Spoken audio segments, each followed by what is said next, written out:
இந்த மதம் பற்றியெல்லாம் பேசக்கூடாது சரிங்களா? அப்புறம் கிறிஸ்துவ மதத்தில் உள்ள மனிதர்கள்லாம் மனிதர்களே இல்லையா? முஸ்லீம் மனிதர்கள் மனிதர்களே இல்லையா? அவர்களுக்கு எந்த நம்ம பொதுவாக பாருங்களேன், தீபாவளி கொண்டாடும் போது தான் நம்ம தான் எல்லாத்தையும் குப்பையாக்கி விடுவோம். புரியுதா? தீபாவளி கொண்டாடும் போது ஊரே குப்பையாக்கி விட்டுட்டு அந்த மாசுவை ஏற்படுத்தி விடுவது. அவர்கள் ரம்ஜான் கொண்டாடும் போது அவங்களா நிதானமாக வந்துட்டு ஒரு சகோதரத்துவத்தை பகிர்ந்துக்கிறாங்க. இந்த மதத்தை பற்றிலாம் பேசாதீங்க. உங்களுக்குள்ளே அந்த ஒரு உணர்வு இருக்கதா, அது உங்களுக்குள்ளே வச்சுக்குங்க.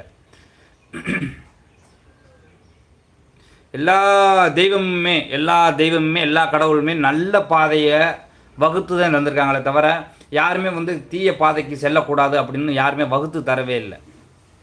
இந்த தேவையில்லாத அரசியல்வாதிகள் வியாதிகள் அவங்க பரவி கிடக்கிறதுனால தான் இப்படி உங்களால் பேச முடியுது. அதில் மீண்டு வெளியே வாங்க. எல்லா மதமுமே நல்ல பாதையை தான் வகுத்து கொடுக்குது. இந்து மதமாக இருக்கட்டும், கிறிஸ்துவ மதமாக இருக்கட்டும், பௌத்த மதமாக இருக்கட்டும், முஸ்லீம் மதமாக இருக்கட்டும், எல்லாமே நல்ல பாதையை தான் வகுத்து கொடுக்குது. ஏன்